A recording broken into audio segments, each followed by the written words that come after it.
Right, recording locally. Right, so hello there again.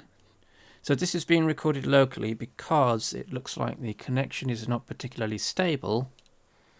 So this will be uploaded, re-uploaded in all its glory, if one can use that word, to YouTube once the stream is done. So welcome to day 4. 4 days already. Day 4 of IMVU, not IMVU, IMVU Creator Mass 2019, thank you Polly, where we make some stuff for IMVU products that are Christmas themed or themed around that sort of celebratory shenanigans. So we've been making some bows, and these are the bows that we made. I think this was last year. And this year we've been making some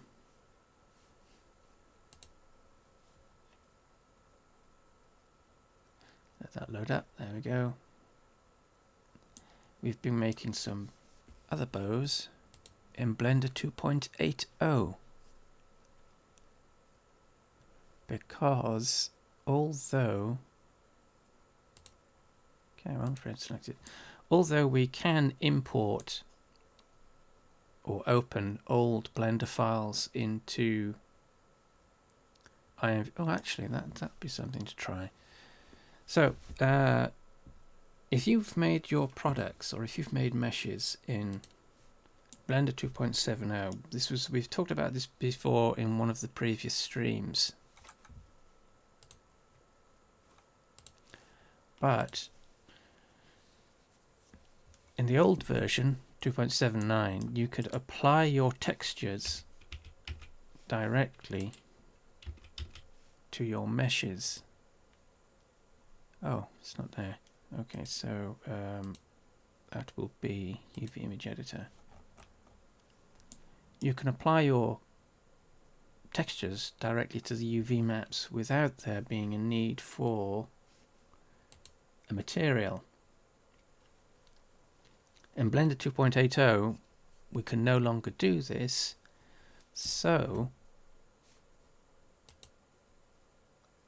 3D view. So when you open your old projects into Blender 2.8, and we'll do this now, just create a general, right, so open, and where was that file? Contests.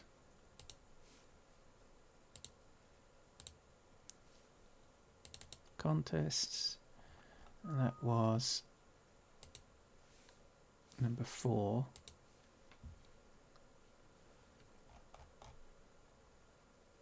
There we go, version 4. So this was a file that was created in Blender 2.79. We need to disable, oh, I need the, forget doing this every time.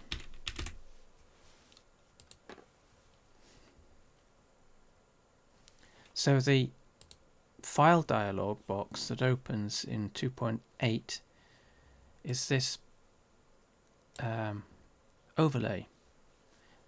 So, and all the options and various bits and pieces have been rearranged. So if you're loading a older project into Blender 2.8, you want to make sure to click on the cog wheel settings and disable load UI, because what will happen, in fact let's do that, so the file is selected, load UI is active, so if we import or open that, it'll load up the interface relative to Blender 2.79, and if you've got your interface set up in a funny way, it can cause issues in Blender 2.8.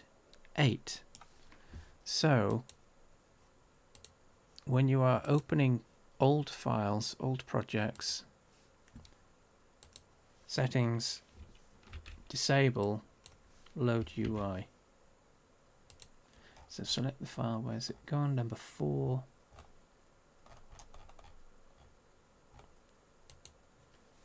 Open. That resets everything. So the first thing to do is set the view up. What's that? Oh. Some funny shenanigans. The first thing to do is to set the view up so that the clip distance, so we can see that the arm is disappearing there. So the clip distance is appropriate for IMVU. So from the view menu, open the sidebar. That's the view properties, as it was called. And from view, the end, let me escape that. So we want to change these settings, particularly end and clip start. So click that and just add a 0 in there, 10,000. And that makes everything, because that pushes the camera back quite a way, so you could, it will accommodate large rooms if you're making rooms. Clip start, just do that as 1. So close that. So when you bring in your old projects, they'll be textureless. None of the textures will come through. And that's because we now have to set up our materials correctly. So as mentioned before, in 2.79 you can apply your texture directly to the mesh and its UVs without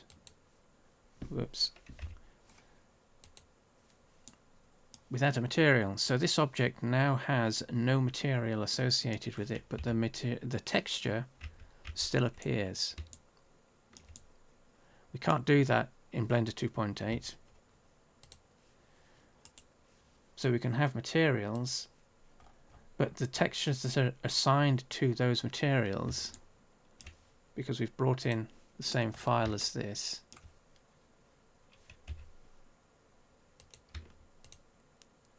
so we've actually brought this file in and everything is textured, and it should appear like this, but it doesn't. It appears like this, which is solid mode. So we now have to re-establish all the textures. So that would mean going into shading. That's workspace. And this also will need to be set up. So from the view menu, sidebar, view, add a 0 to that. Change that to 1. Get rid of that. And that's fine. So if we select an object, it will show the materials that are associated with that object.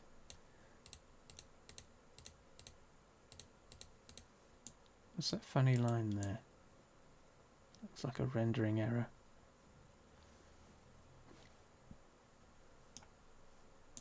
A bug report. So we can select our texture, material. We have to now enable use nodes. So click that and it'll drop a couple of nodes into the node editor. And for our purposes, for IMVU, all we need to do is add a texture node to this. So from the add menu, texture, and then we want an image texture.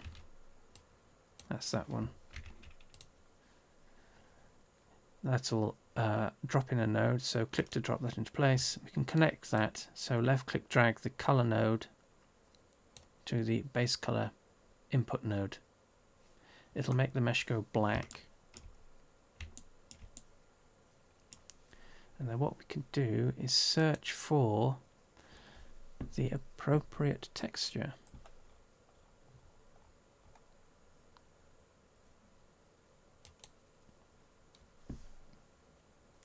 So the thing to know then about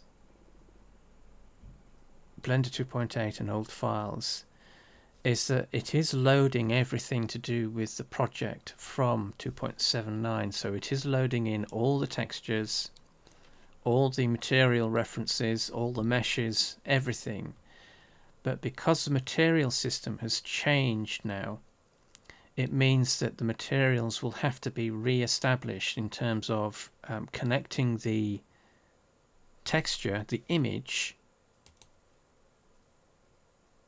with a material node, which is this one, and then linking that up to the material so that it can be output and so that we see it in the 3D view.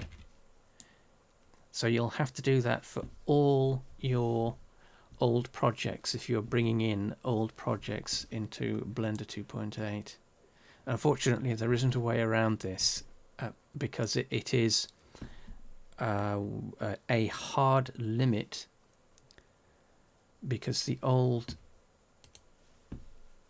engine, Blender Render, is obsolete now. It's no longer used. They've, as far as I'm aware, that it's actually been removed from Blender 2.8. So whereas we have cycles, we have Blender Game and then cycles render. So you can see there that the objects in cycles render just show as they display as solid mode, and Blender 2.8 essentially works the same way.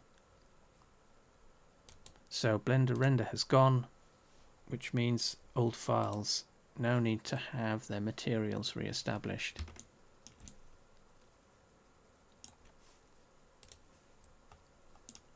So we don't need this file, so new. So let's take a look at what bow to make today.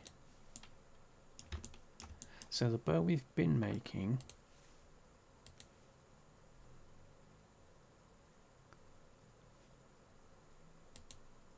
is basically that, just a very simple bow. Frame selected. So what we can do, let's have a look at the other bows and see what we can make.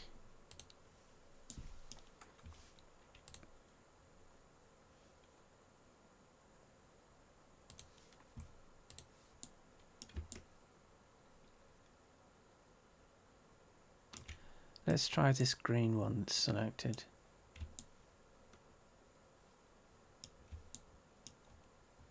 So we've got 4 ribbon sections and then the ribbon drop. So let's try making that. We'll make that in Blender 2.8.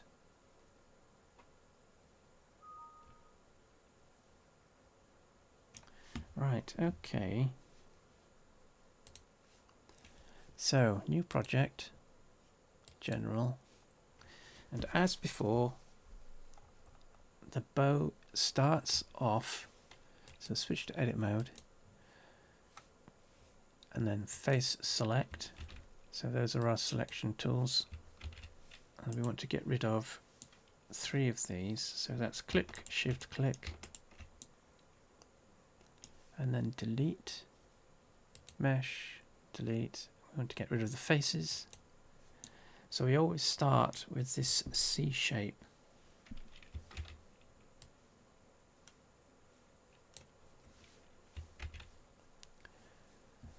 So before we do anything, what we can do here is select all, switch to the move widget, change the view to, so this will be front. No, that's the side. That's the front, so we're on the right side. Viewpoint, right. Right, so I don't know if that's visible, but we can just about see the selected, because we're looking at the object from the side on. But it terminates off center. So what we can do is select everything, select all.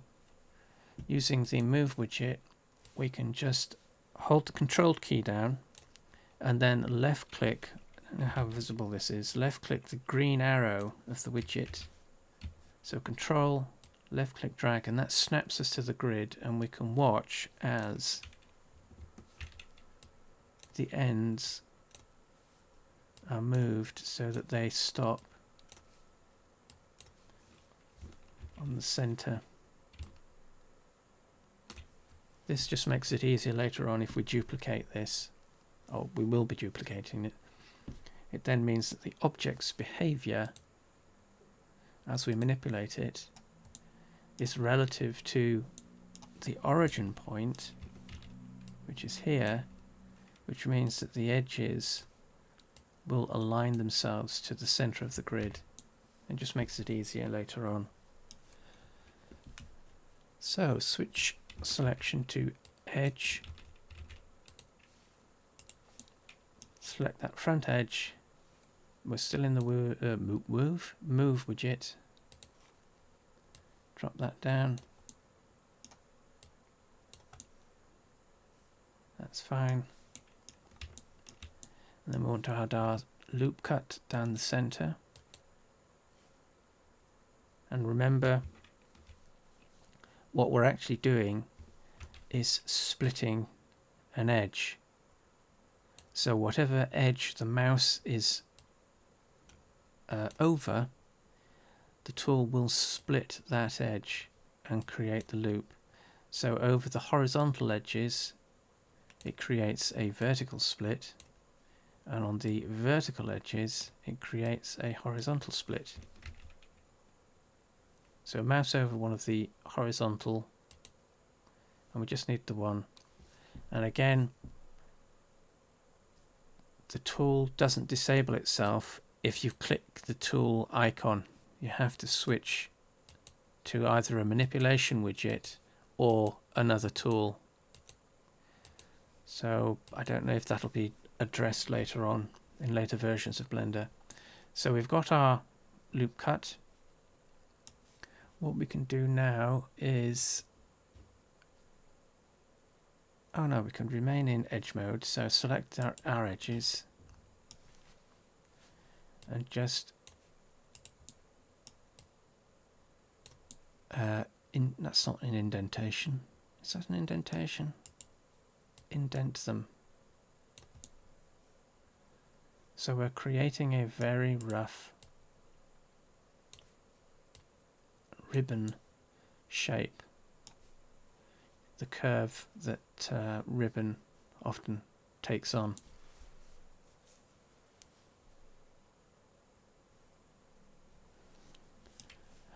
We want to add a bit more curvature to this, or a bit more shape, so edge loop and mouse over one of the horizontals to get the vertical cut, click, and then mouse over the top, do the same thing, cut. So I have two additional loop cuts. Select these and just roughly change the shape so that let's do it outwards this time. So we want it to look a bit more like this, a bit more rounded.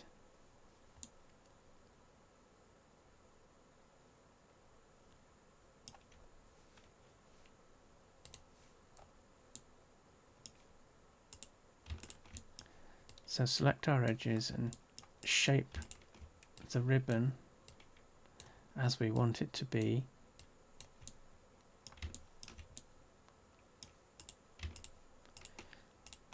So that's shift click, and again, depending on how you have your mouse cursor set up, or your mouse, not cursor, your mouse selection set up, if you've got it set up as left or right click, it'll be mouse click just to click one element, and then shift click to select multiples.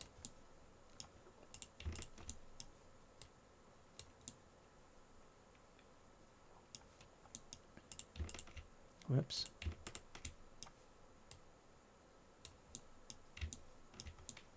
So we can narrow this. Scale tool. So that's scale, rotate, move, and then universal transform, which includes all of them. So scale. And if you want to scale on an axis or along an axis, click drag the colored axis indicators. If you want to transform something universally in all three axes, click drag inside the white loop, but not on the little, because there's a couple of them, not on any of the axis indicators. So let's left click drag, left click drag.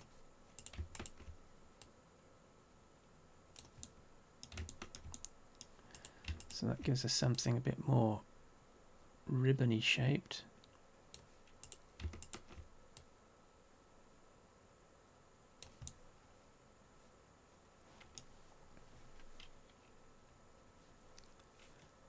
Select all, and in the same way that we adjusted the object, so viewpoint top, so the center is better placed than it was,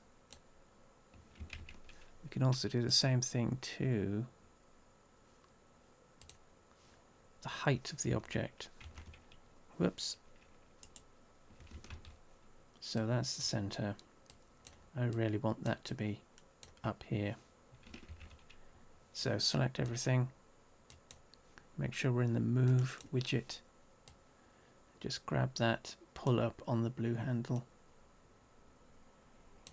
And that should be fine.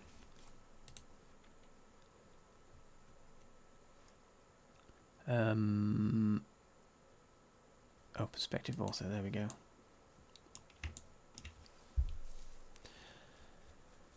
So, let's take another look at this. Edit mode, whoops.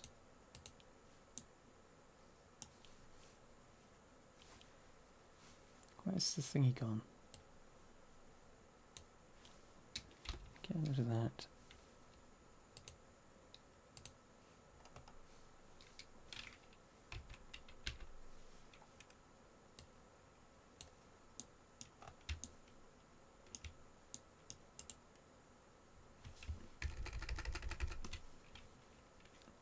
So that's the UV map for one of the arms. So as we're going to do quite a lot of duplication for this, it might be easier to UV unwrap the element as we currently have it. So we're going to assign a material to this in its current state of just this very simple object at the moment. So we're going to assign a material to this and then UV map the object. And then once it's UV mapped, we can duplicate it because the thing basically uses the same texture, or it can use the same texture. And that way you save time because depending on... So as we look at this, if we were to unwrap this object, we would find that if we did each of these independently of one another, well, we can see it now actually just doing this, we can see how the UV maps are not all equal. So that would mean having to manually edit each of the UV maps, and we kind of want to avoid doing that because it's just extra work. And this particular type of texture, you're not necessarily going to see any difference, any difference between the way the texture's been mapped. So what we can do then in Blend 2.8 is, so that's our basic what would it, a bow ribbon, that would be the bow bit of a ribbon, yes, the bow. So exit edit mode, object mode. Oh, one thing we can do, so object, shade smooth, so we can take the facets out of this. That's these hard lines that we can see all over the place. We can get rid of those. Object, shade smooth. So click that and it makes the object look more uniform and like a piece of ribbon. Right, so we want our material. So material properties.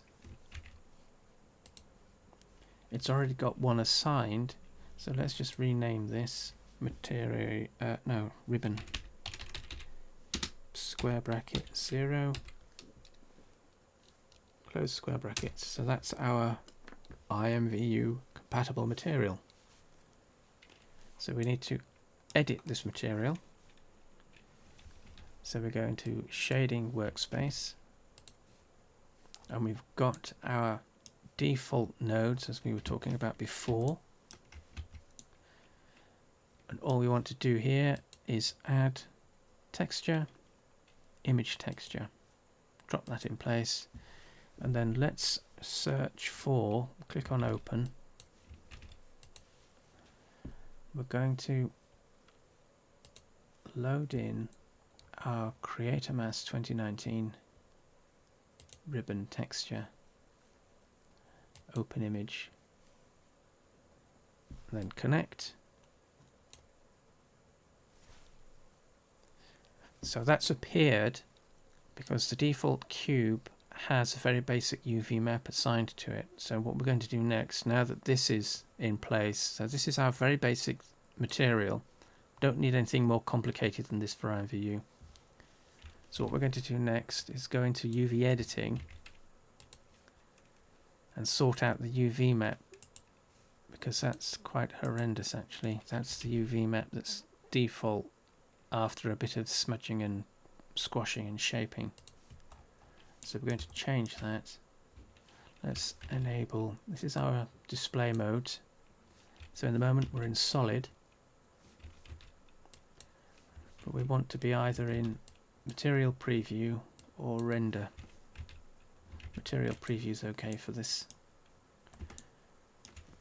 Right, so let's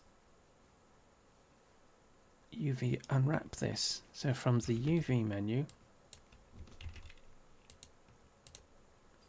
click unwrap, and that will create our very basic UV map that's following the shape, the structural shape of the mesh. So what we can do here,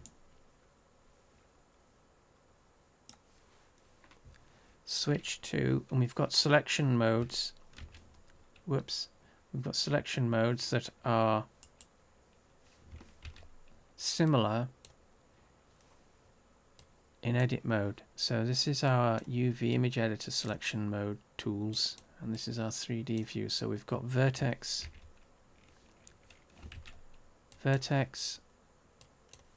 edges and faces. But for UV editing we've got this extra one that's called Island, and that allows us to select a complete UV section, and we can then move that using the widgets. So left click, drag, and that just moves it. But that allows us to move or manipulate a complete UV map section. And we've also got a widget now in the 2D image editor. We didn't have that before. And this widget allows us to manipulate our UVs. So depending on the edge that you select, it'll transform the UV directionally, up, down, left, right. If you select one of the corners, it scales on both axes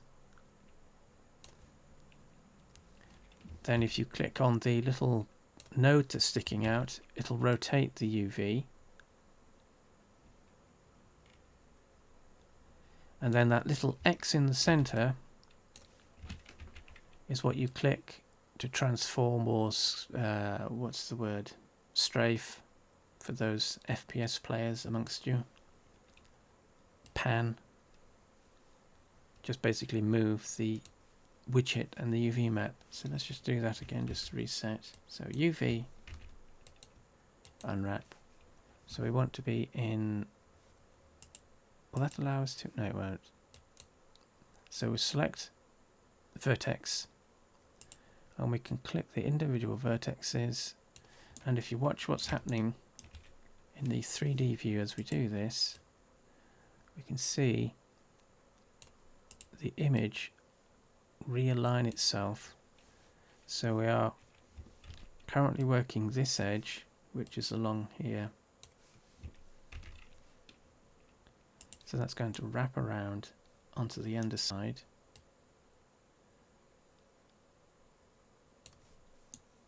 Do the other side.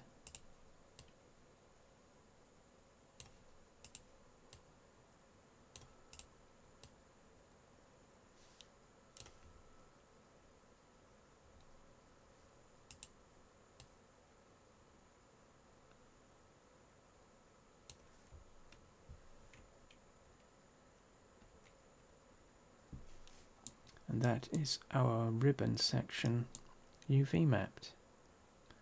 Might stretch this out a little bit, so we can either switch to island and then scale. Oh, we need to select all actually, so select all.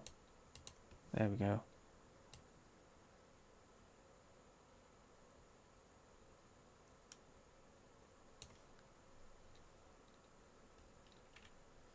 Whoops.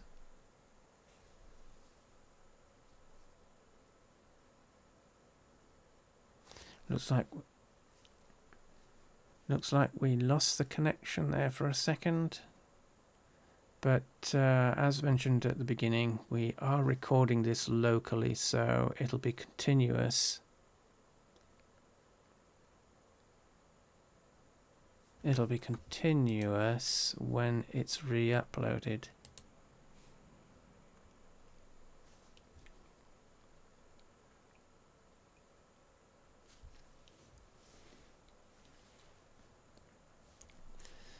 That's potato internet for you.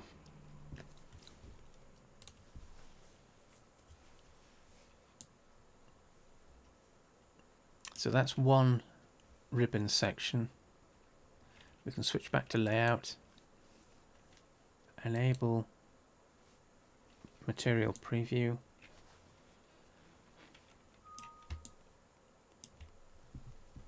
and then what we can do here, duplicate this. So we're in object mode, make sure the object is selected, object, and we want duplicate objects because we're going to do something to this. So these aren't exact duplicates of one another, because we want that organic feel to the ribbon product at the end of the day. So we're going to create individual instances of these ribbons so that we can do a little modification to each of them. So all we need to do here then is object, duplicate objects. That duplicates, press escape to reset, and then what we want to do here is mirror. Now, is this the X or the Y? I think it's the X. No, it's not. Undo that. So Control Z or edit, undo. Object, mirror, so it's Y. There we go.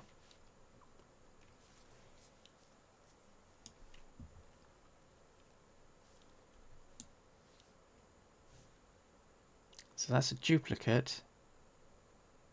We need to watch out for something here actually, because we are mirroring and duplicating things.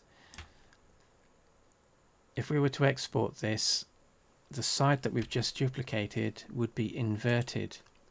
But in Blender, we can see both sides, so it can often sometimes be that it's difficult to determine that that is going to happen. So we can check this in Material Properties, scroll all the way down to the bottom, and then we've got this setting in Settings called Backface Culling. We disable that or enable it.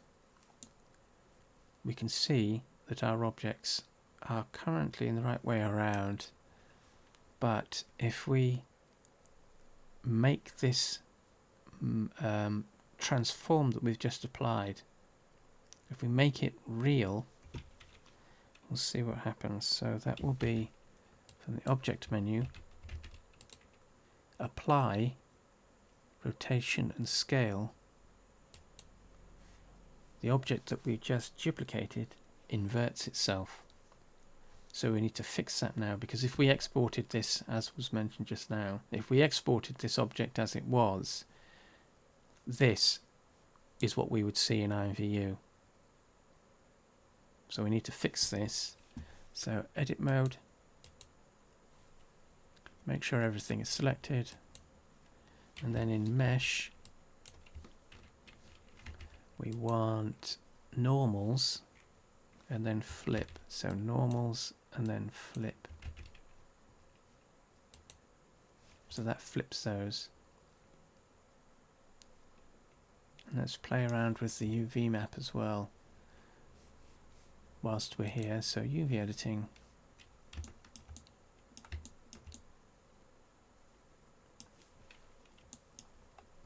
We don't need to invert it, but all we need to do is just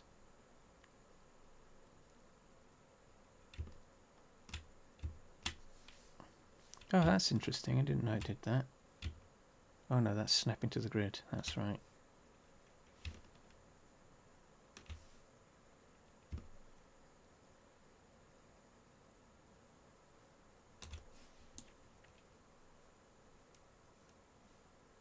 Because for the ribbon bits, we don't want them to look exactly the same.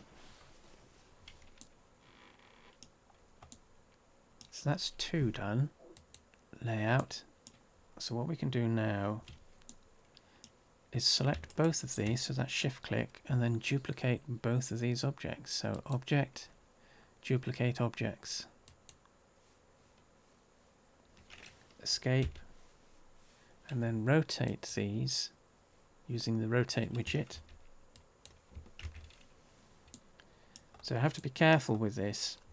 So make sure that when you are manipulating on a specific axis, because particularly with the rotate widget, that you are clicking exactly on the colored loops. Otherwise it'll rotate on all axes and go all off skewed. So when you are on the axis, it'll highlight slightly. So click, drag, hold Control down, and that'll snap, and we can see the snap angle in the upper right. I don't know if we can do this with the way. We can. So up here, we've got the angle of rotation. We've also got the widget, the angle that we've manipulated, and these little, I think they're 5 degrees, maybe 10 degrees. But that tells us, it gives us a visual of what we're doing manipulating the object. So hold that down, click to confirm. So we're starting to get something now. So view, viewpoint top, just so that we can see what we're doing. Right, so we want to create a center section to this. Ooh, and just noticed, have they turned inside out?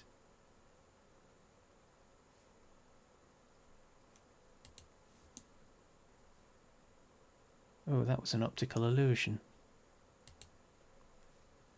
These two, whilst they are selected, when viewed from the top, that looks as though the mesh has been inverted because we can see the outline. That's quite funny, because we can see the outline of the entire object, but we can't see the outline that's on this top edge. So it makes the object look as if it's actually inverted. I'll take a quick snapshot on that. Optical illusion.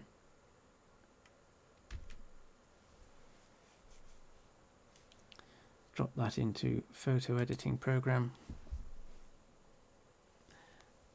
Just hum to yourself whilst this is being done.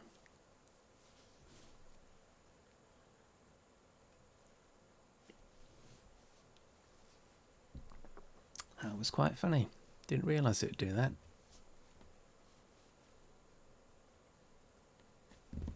So let's drop this into place. From clipboard. Whoops. Move that to one side and then continue.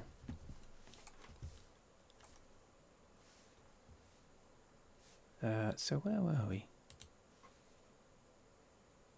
Oh yes. So we're making some space for the middle bit. So click, move, and we just want to move these out to the side a little bit. So we create a bit of space in the middle because we're going to drop a cube in there for the center part. So add mesh cube. We can reshape this or rescale. Remember again, we want to manipulate on all axes, so it's click inside the white sphere. Then we can shrink that down, move that up.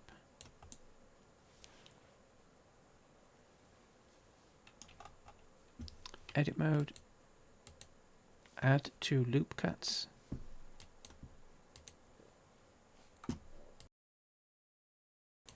Two loop cuts, so 1, 2, just give this a bit more round shape. So select edge, shift click,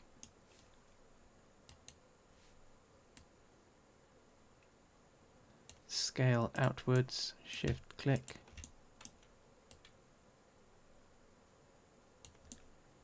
then we can grab that top vertex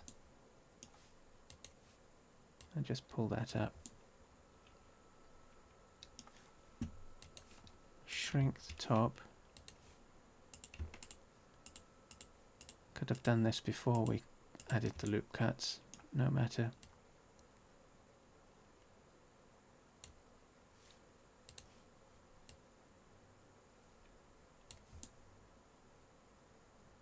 Get rid of that bottom face because it's known we don't need it. So select, shift click, and then mesh, delete faces. So we need to UV map this as well. Exit object mode, we need to assign the material. So material properties, click on the browse material button, click, and that object will have a default UV map as well, which we can now adjust. So UV editing, make sure everything is selected. That's the default UV map because it was a cube, so we need to change the shape of that. So UV unwrap, and that's what it gives us.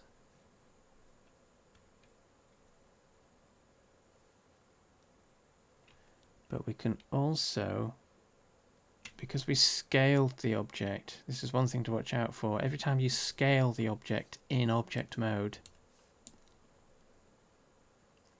Blender unwraps the object relative to its original scaling.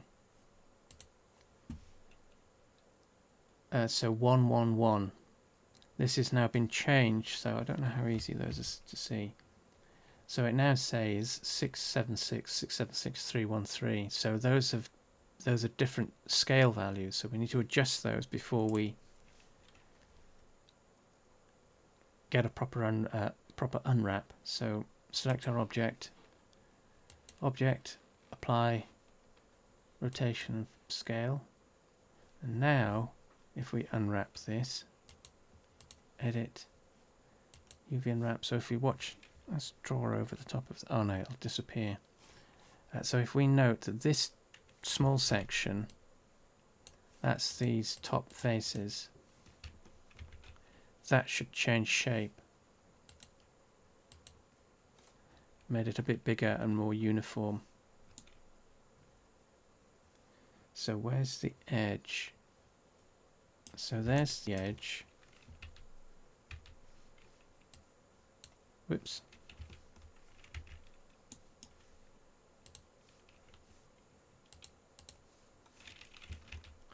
So there's the edge. So we want to rotate this a little. Switch to Vertex, select, and we can start manipulating this UV map. And again, if we watch what's going on with the object, so that corner, this vertex is likely going to be this corner.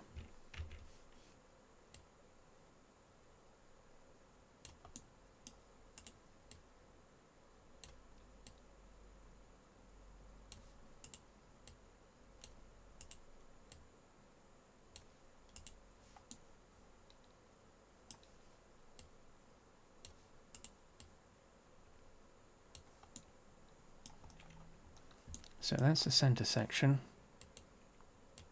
Exit object mode, and again we need to do object smooth shading.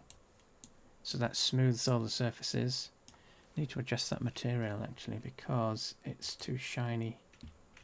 So material properties, to get rid of that shininess, specular, click drag, and that just gets rid of it. So we can see what we're doing now. Back into layout.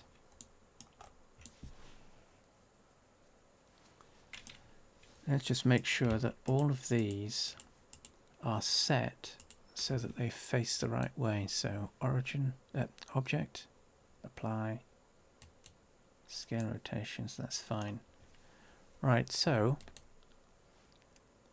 view, viewpoint, top.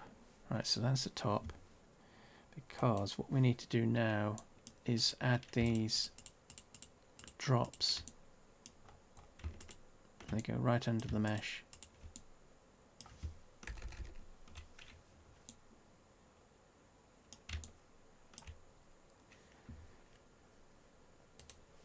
So that's the top. Perspective.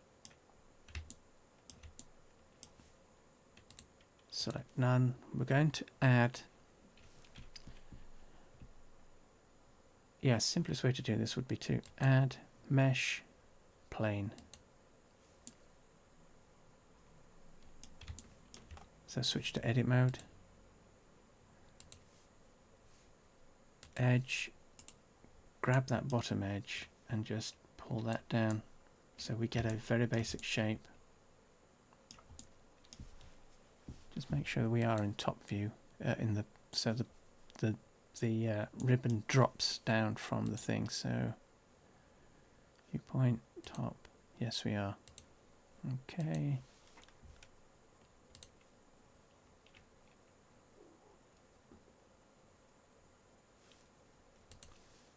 Okay, so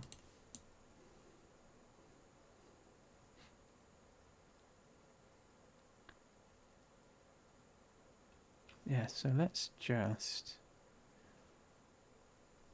add some loop cuts so that we can shape this. So we need to grab this top edge first, bring that down so that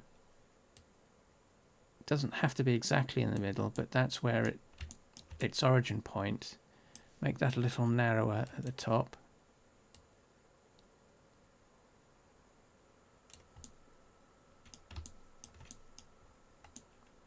So we want a number of loop cuts. So, come on, loop cut tool, click. There we go.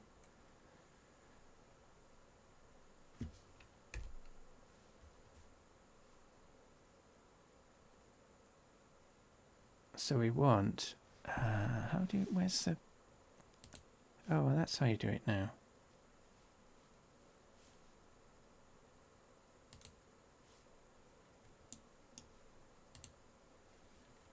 Ah, I prefer the old method. Let's undo that.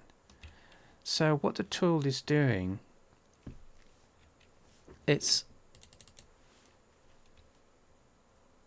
so you mouse over an edge and the tool appears indicating the orientation that the cuts will make. But if you want to make more than one cut, so if we were just to leave this as is, it would make a cut where that yellow line is appearing. But if we want to make more, we can use number of cuts. And we click that, so there's arrows either side. So there's less and more. Let's do 4. So when you move the mouse back over the mesh, you don't get... So let's try to see, this is what will happen. If you... Dagnabbit, disable the tool. So if you enable loop cut using the actual tool icon, the behavior of the tool is different than if you... Dagnabbit, stop. If you do Control R to engage the tool, we'll get the orange at the yellow indicator, but we can scroll the mouse up and down and it'll show the number of cuts that are going to be made. But that behavior doesn't exist if you use, and you can press escape and cancel the tool. But if you use the actual, come on, and move the mouse over, the number of cuts that are going to be made don't appear on the mesh. So you have to be a bit attentive to how, oh, and it corrects UVs, but you have to be a bit attentive to how the cuts are going to be made when you go click, and it's just added all of those cuts. So cancel the tool. Oh no, we need one down the center as well. So where left, right, edge, click. Oh no, we didn't want 4. See, now it's because it doesn't reset itself. So I have to undo that. Undo. So we only want 1. It should reset itself. There we go, 1. Bad Blender, very bad. So what we can do now, in the same way that we did with the bows, we can start changing the shape of the drop.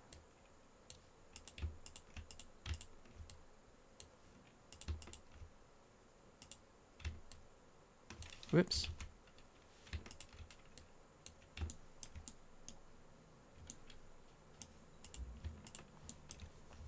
So shift click to select both sides.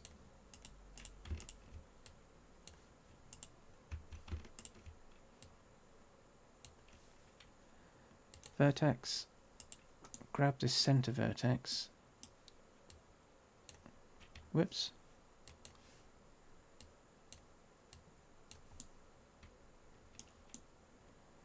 And then we want to create our curvature to the bow or to the ribbon. We don't need to do anything to the top because that's hidden inside. But we do want to make sure that we don't leave any exposed gaps at the bottom. So where the two meshes intersect, So in this section here, we want to make sure that the difference from that vertex to that vertex in relation to this edge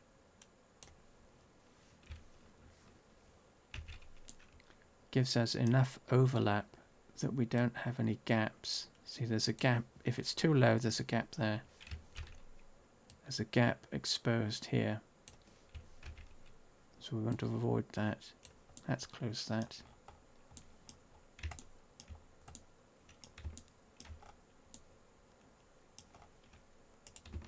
That's a bit steep.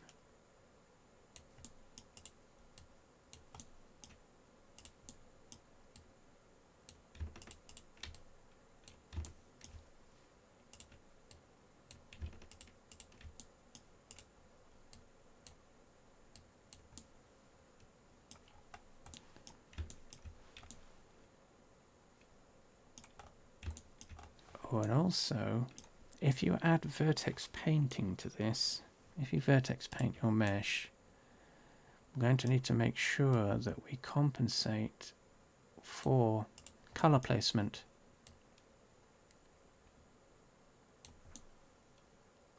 And we need to make sure that, where's that vertex gone?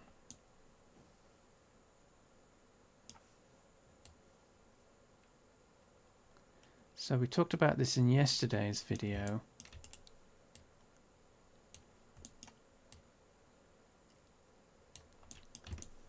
But color, when you're using vertex colors,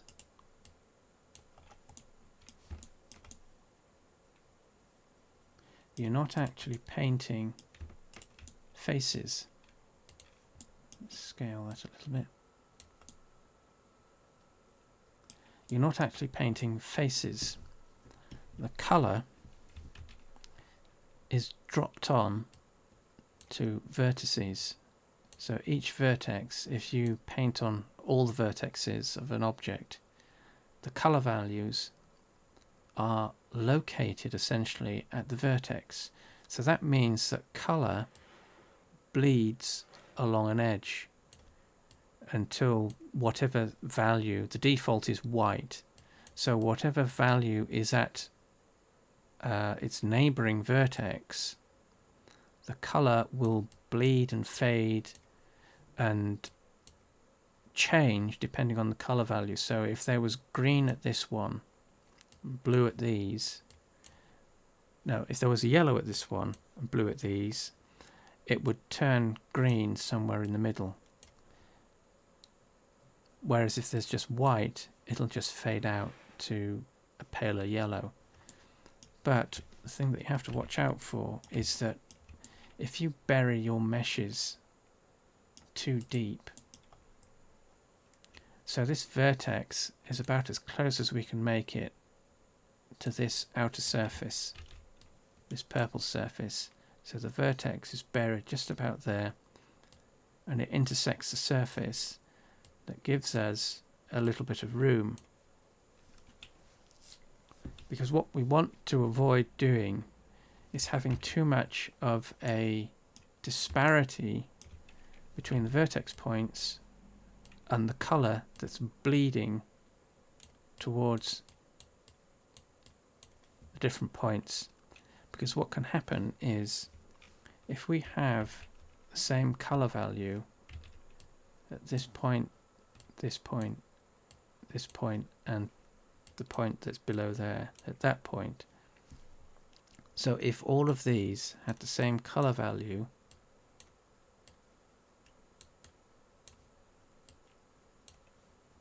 where the faces meet along this edge, we're going to get a discrepancy that varies depending on the distance between the vertexes. So moving that vertex to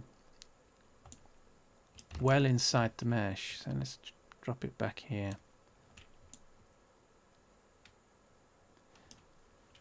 Right, so it's there.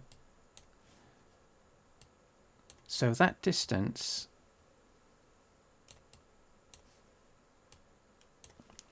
is going to mean that the color bleed, so going from green to white, in the middle here is going to be 50% green.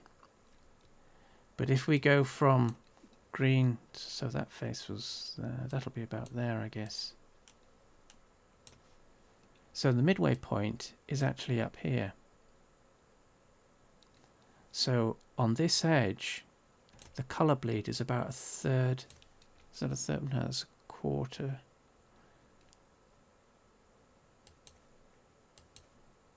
Oh, it's a fifth-ish. And this is why Vertex colors, when people use Vertex colors on their products, it doesn't always work because they haven't compensated for the variability of the distance between the two objects. So this sounds complicated when you're trying to explain it, but when you actually paint it, you see the difference.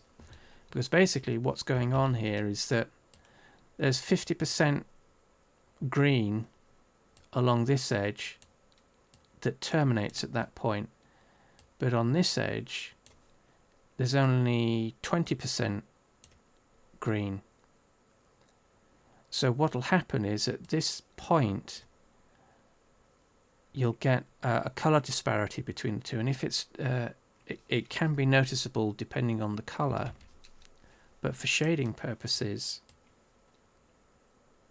well, we want to use Vertex colors to shade the mesh.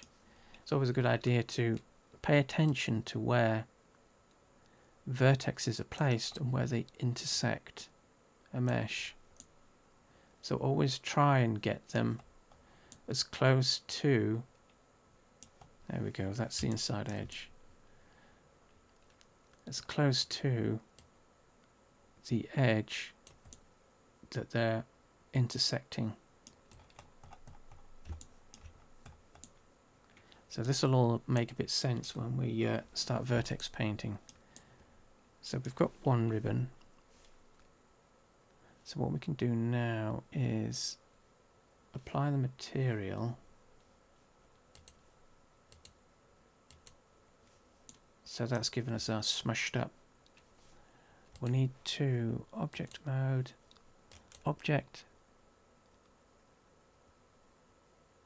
apply, rotation and scale. That fixes the object. Then we can edit mode and then UV edit. So we want to edit the UVs for this. So what are they going to look like right now? Like that. That's all wrong. So select all, UV unwrap, and that's given us a much better unwrap. So let's grab this. We want to see the creator mass.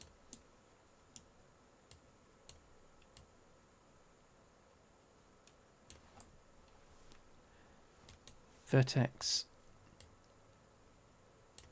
and then just edit the UVs.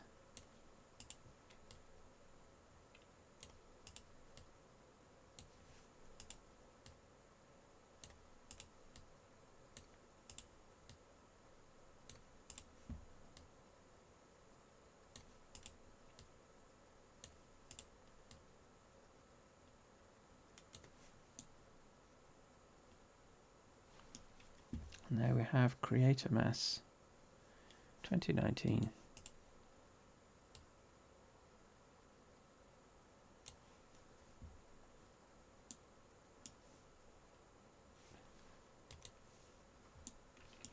Deselect. So that's one. So what we can do is select that, duplicate.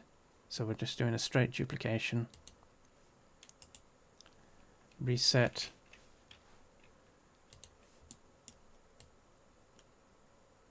And then we can now start to edit the object, make it a little bit more unique. So all we've done is selected the drops and just moved them using the rotate tool off center. And if we want, might even just, let's try that. So click, drag, so that's about 45.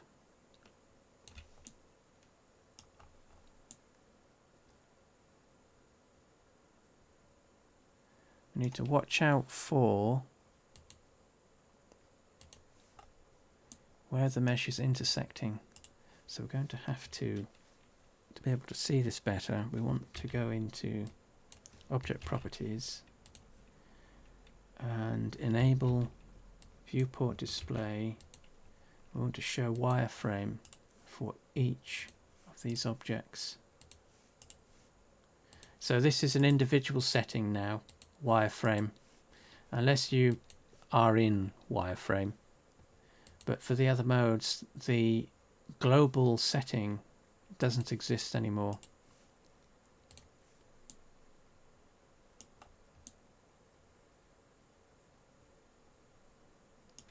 So we can do with editing that a little bit. Edit that. So we've got intersection. So there's an intersection here. We want to correct that, and we've got a little bit of it's not quite intersecting the middle section, so we want to adjust that so the top bow actually sits on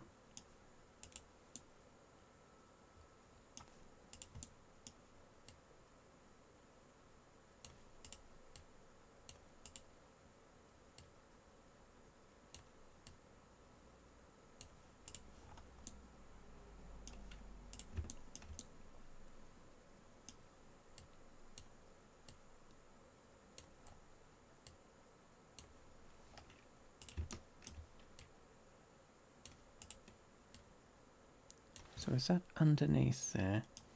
Not quite.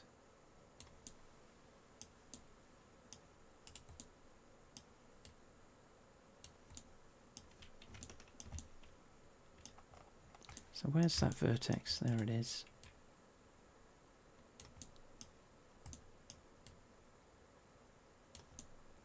But again, we want to watch out for leaving gaps. So what this may then mean is making adjustments to other sections of the mesh or the product. So if we disable, we should be able to see this better. So what we're trying to do is avoiding overlaps, or we are correcting overlaps that make more sense relative to what the product is doing. So this ribbon, this vertex, in its original position meant that we have an intersection or an overlap that's incorrect relative to what we actually expect of the object. So what we can do is adjust OBS. Sorry about the connection again.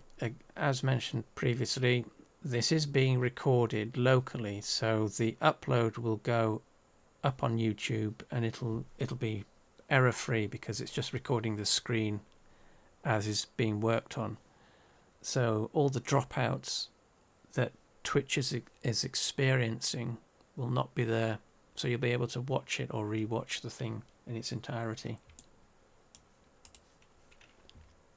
Yeah, so it's a bit frustrating, I know, but there's not much we can do about the way that Twitch streams.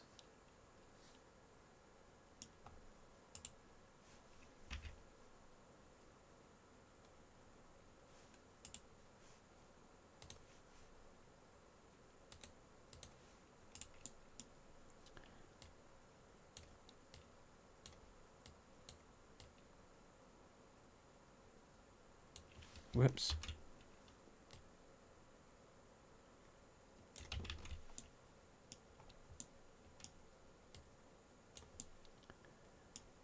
That's better.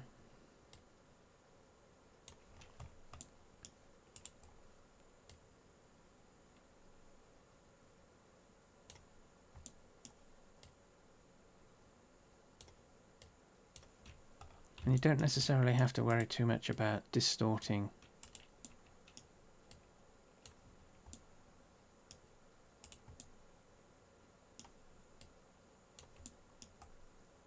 the object, just so long as it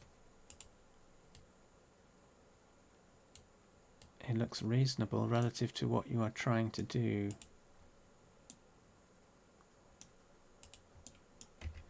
So we've got a couple of areas that we need to adjust.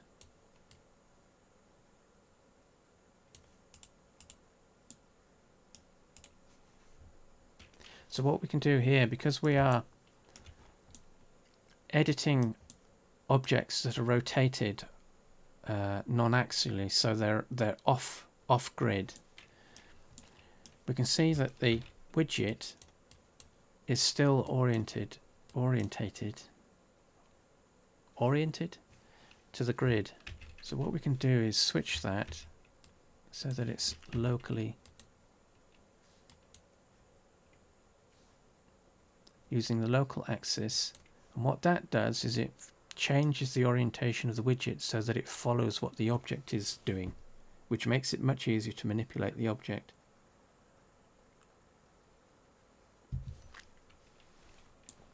So now it makes aligning these types of vertexes much easier.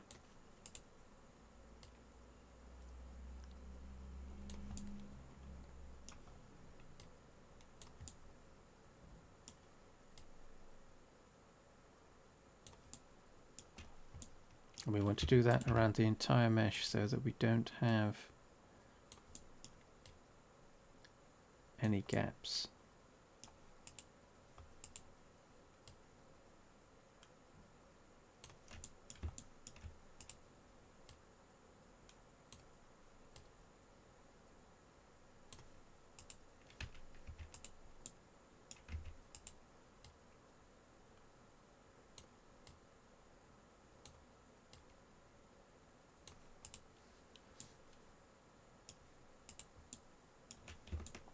So it looks like we've lost, at this point, we've lost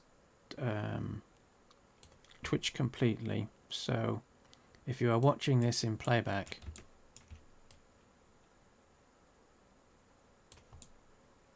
yeah, sorry about that. I'm not quite sure what's going on there with Twitch. But at this point, Twitch has gone down and we are still working because we are recording live locally.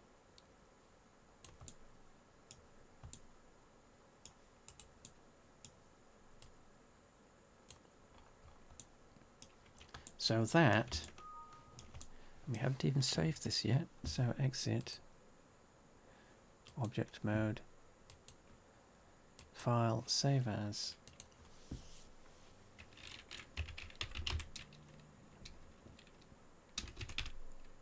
Oh, no, it's Creator Mass 2019, episode 4.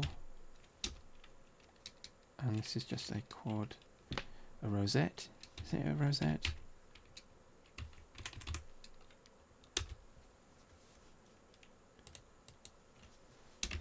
One.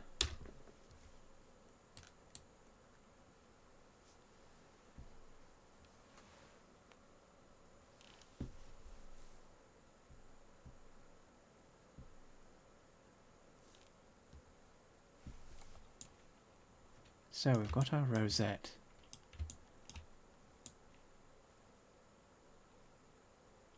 That doesn't look too bad actually.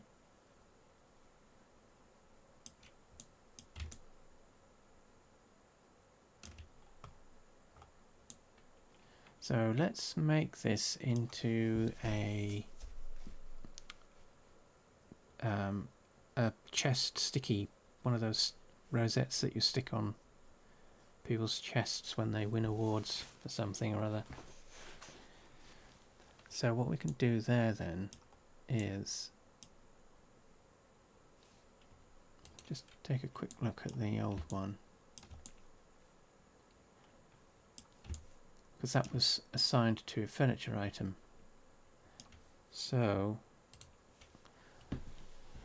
for a chest accessory rosette, we need to select all the objects, join them together. Where is that? There it is, join. So we create a unified single object. So in object properties, we can rename this rosette dot mesh.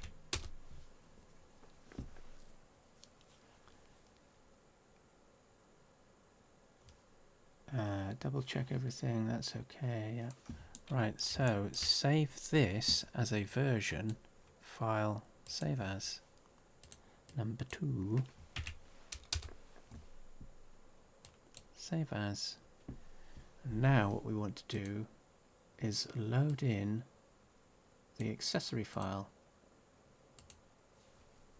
So depending on where it is, file, open, browse to, and then load in the file, or you can just drag and drop the accessory file from wherever it is located. So open, and that opens the accessory file.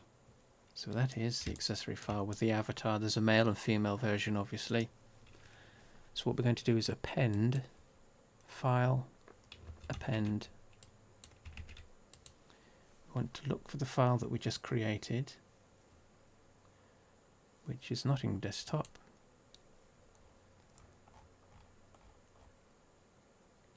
So Rosette 2. So double click, and that'll drop down into, or drill down into the file, because Blender files, whilst we're appending, behave like zip archives. We want the object folder, and there is our mesh. So we select that and append. Now it will have been brought in, and we can see that as evidenced in the outliner rosette mesh, but it's tiny because of the size difference. So I can also check that. So make sure it's selected in the outliner. Select, whoops, frame selected. And that'll drop down to, God, it must be tiny, tiny. Where is it? Oh, there it is. That is super tiny. So that's our rosette. It is in the scene, but it's super tiny. So switch to scale and just roughly scale it out, just so that we can see how big it is, and just make it easier to manipulate. And we want to now just manipulate this into position.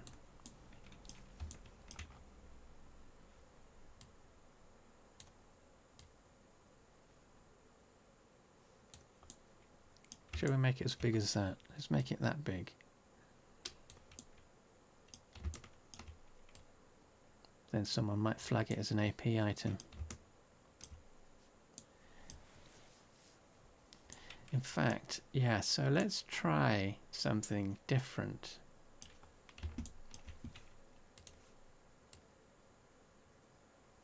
So this would have to be for the female avatar. Won't work with the male avatar.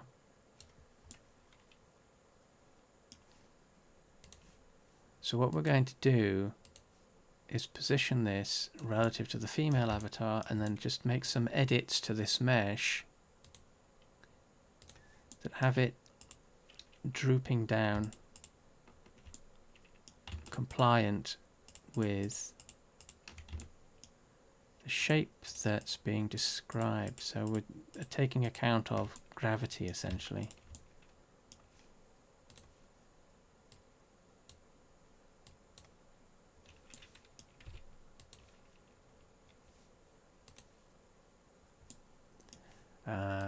Switch to global to make this easier, because it's a uniform manipulation.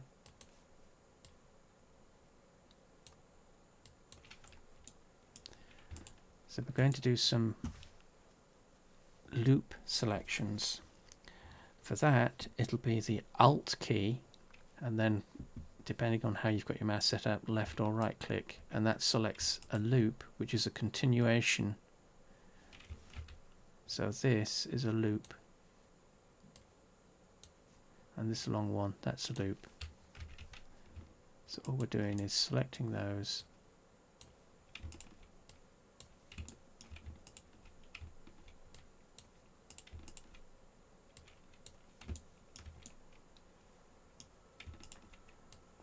I don't know if this will work as an accessory, but we'll try it, see what it does. Otherwise we may have to come back to this as a clothing item or a body replacement mesh thing-ish. So all we're doing, so we want this to be local.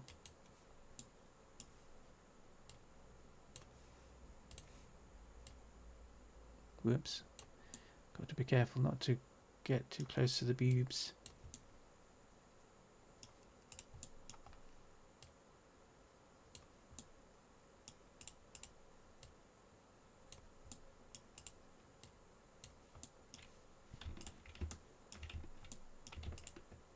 So you don't always have to make your projects or your products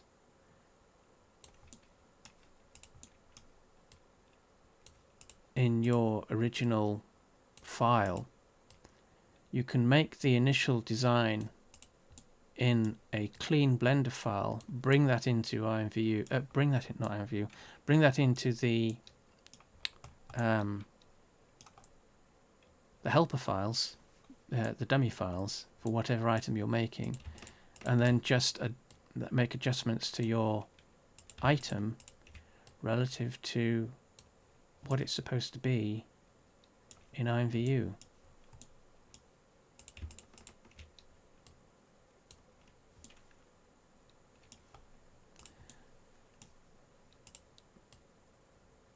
So we're trying to avoid those intersections that we were talking about earlier, but we're changing the shape of the mesh to roughly match the avatar. We don't want it to actually sit on the avatar because we need to take account for the different designs, different avatar designs.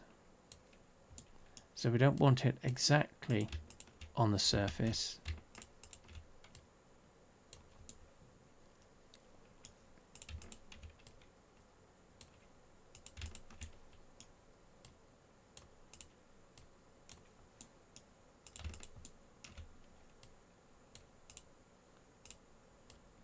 Actually, let's make that sag a little bit.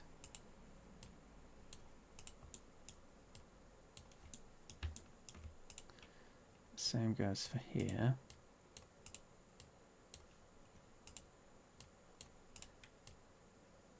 Droop that out. So this is a little bit like animation as well, in the sense that you have to account for what the avatar, how the avatar is going to deform.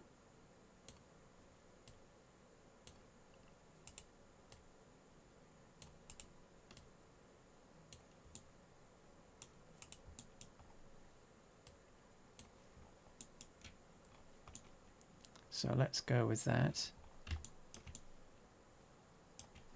That looks quite nice. Object mode. So we need to save this. Save as. And this will be, where are we?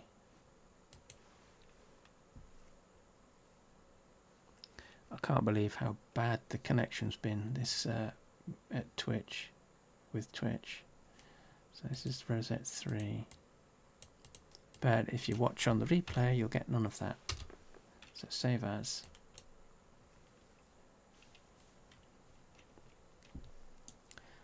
Right, so that's that saved. So what we want to do now is assign a vertex group to this. So object mode, edit mode, select all. And in object data properties, let's make that full screen. object data properties, we want vertex groups. Click on the plus button, add a group, double click to rename. This needs to be attachment root. It's case sensitive, so uppercase R and uppercase A, and then click the assign button. That assigns that group to all the selected elements, and we can check that with these two buttons, select and deselect. That's perfect. Object mode. What we want to do now is decide which which armature we want this associated with. And it's probably going to be spine 4, which is this armature.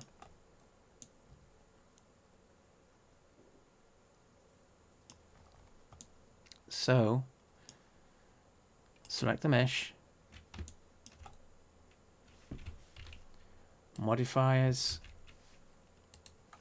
add modifier, we want armature.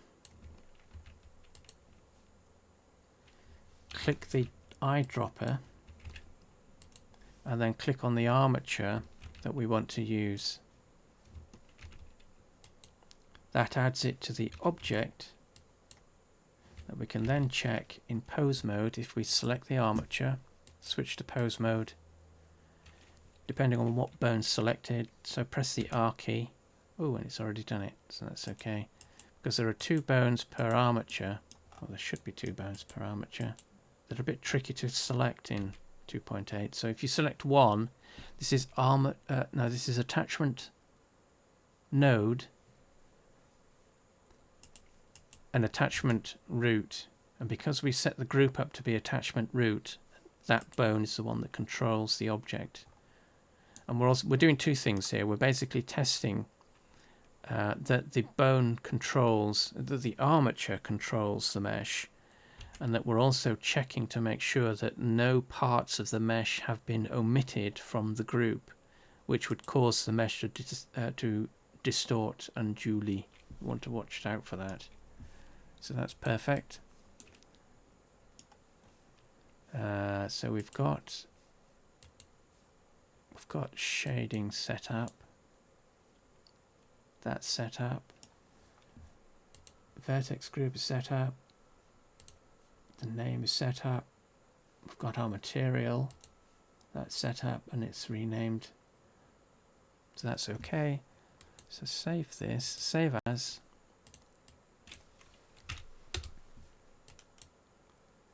And then we can export this.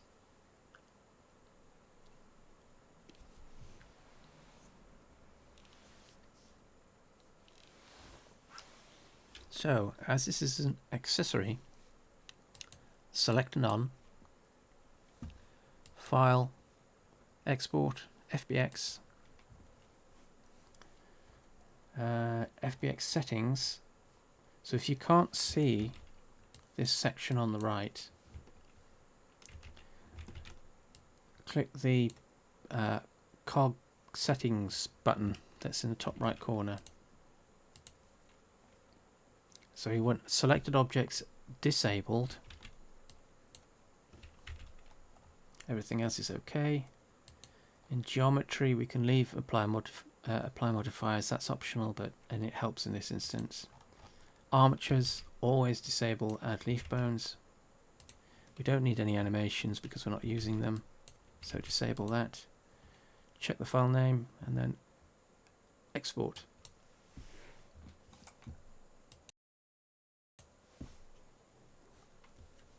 Then in IMVU, create mode, derive new product, female accessory.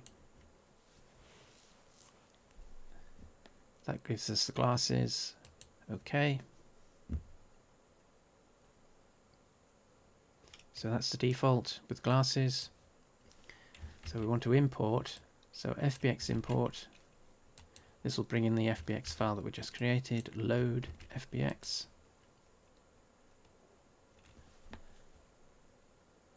And we want, that's the one, Rosette. Open.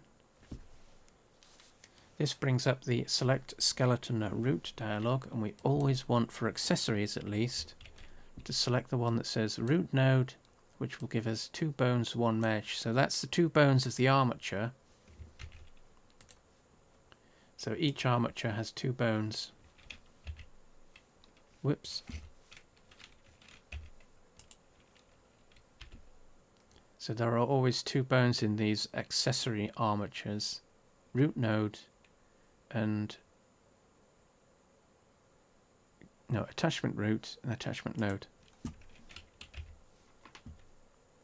So always look out for that when you're importing. So you want root node, always start with root node, 2 bones or mesh. So select. That'll give us our mesh. So it's recognized the mesh, and now we can import. So this is a female accessory, so the mesh ID is 2.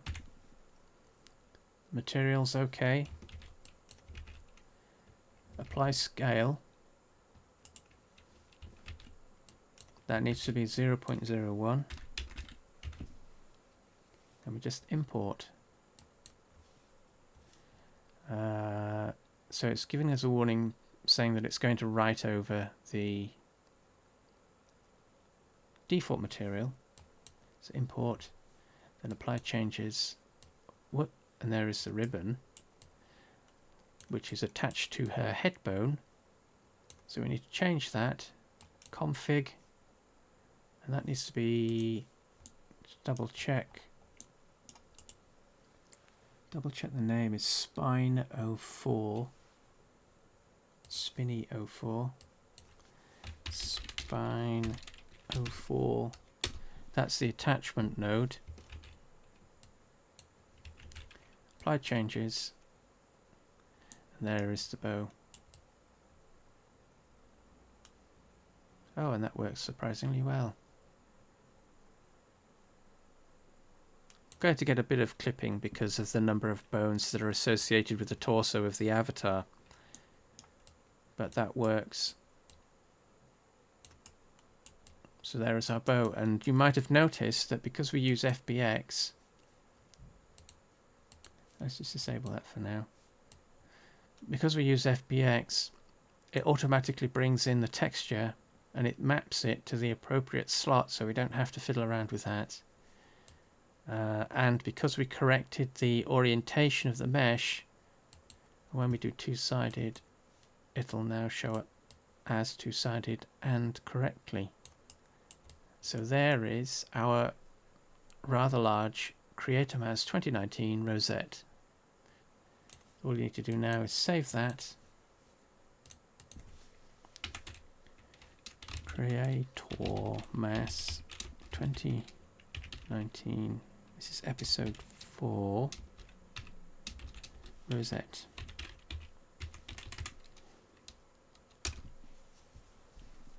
So all you then need to do is upload, take your product shots and then upload. Let's double check the assets. Yeah, that's fine. And because of the way that this has been textured, for people to derive from it, it's a relatively straightforward thing to just replace a 512 by 64 image, and it's a relatively low polygon mesh, so it's not going to be too heavy on the avatars. So there we go, we created a Rosette multi-armed bow.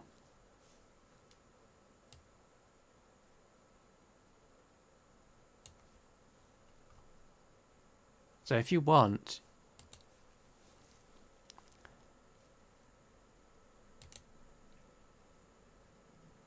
what you can do is, once you've created your object, if you want to be really clever, you can make your object two-sided, as we've done here, and apply a different image to the inside of your object. And as was explained in the previous episode, you're not actually adding too much in terms of resources doing it that way. So you can add a different color, a different image, and or as well as that, what you can also do is, which one was it? Let's try that one. I don't know if we did it with this. So for your own versions, oh no, we didn't do it to this one. So where's the other one then? Bow tie. So for your own version, what you can do,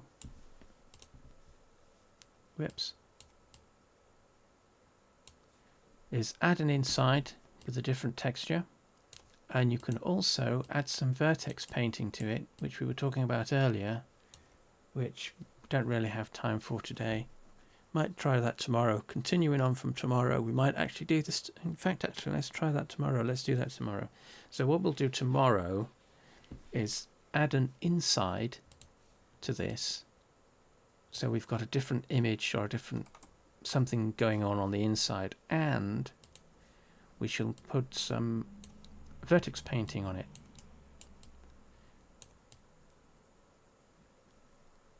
So that's what we'll do tomorrow. So there is our ginormous bow rosette from some very simple shapes and a bit of tweaking and duplication. And it's actually it is actually quite simple to do, but it just takes a bit of fiddling around, changing the shape of things to get it to work the way that you expect it to. So, on that note, Creative House 2019, Episode 4, thank you, Polly. We shall call it quits, and we'll see you back here tomorrow for number 5, where we will do the aforementioned updates to this rosette. And again, apologies for the really bad connection between here in the UK with its potato internet and Twitch. But as mentioned, it is being recorded, so if you watch the recorded version, you'll get through it without any problems. Right, on that note, as they say in China, see you later.